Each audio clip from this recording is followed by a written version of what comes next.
আসসালামু আলাইকুম রহমতুল্লাহ। আমরা এই মুহূর্তে আছি জাবালে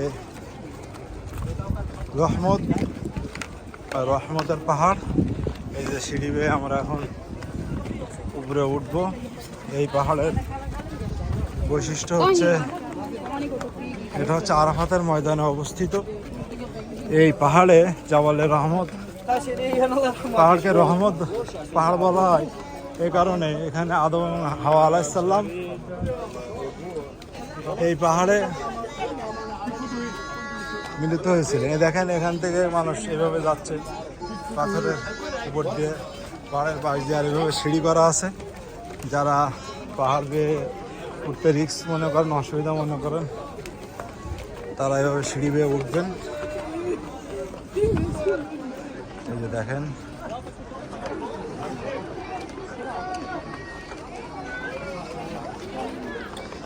এবং রাসূলুল্লাহ সাল্লাল্লাহু আলাইহি সাল্লাম বিদায় হজের ভাষণ এই জাবালে রহমত,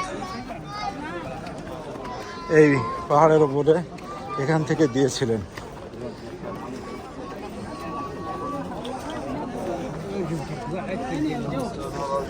আমরা প্রায় উপরের পৌঁছানোর মতো হয়েছি। এখানে একটা চারকোনা প্লেয়ার করা আছে।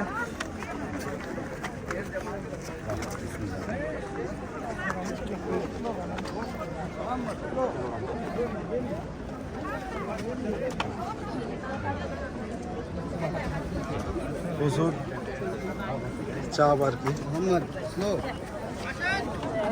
বুঝছো তুমি ডান হাত দিয়ে বুরকাটা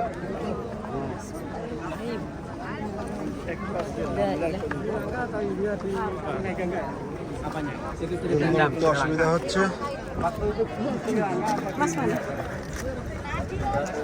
এই যে দেখেন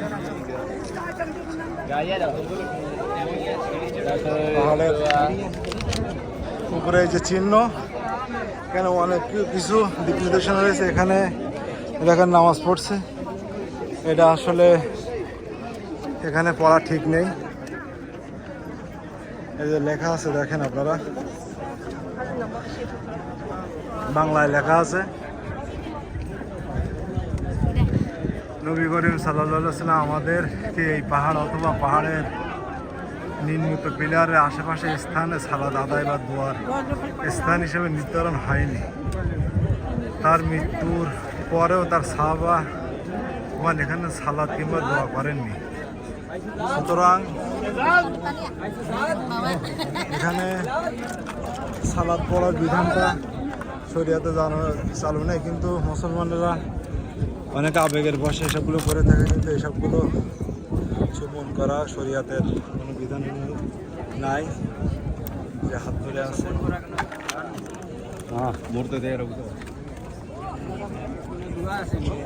না না, এটা জাস্ট তব না, জাস্ট দেখবেন, অনুধাবন করবেন এবং মনে মনে আল্লাহর কাছে দোয়া করবেন, জিকির আজকার করবেন, এইটুকুই।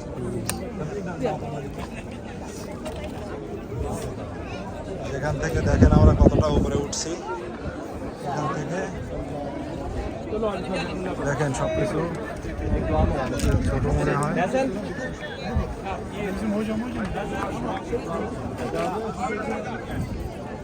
পাহাড় আছে একটা।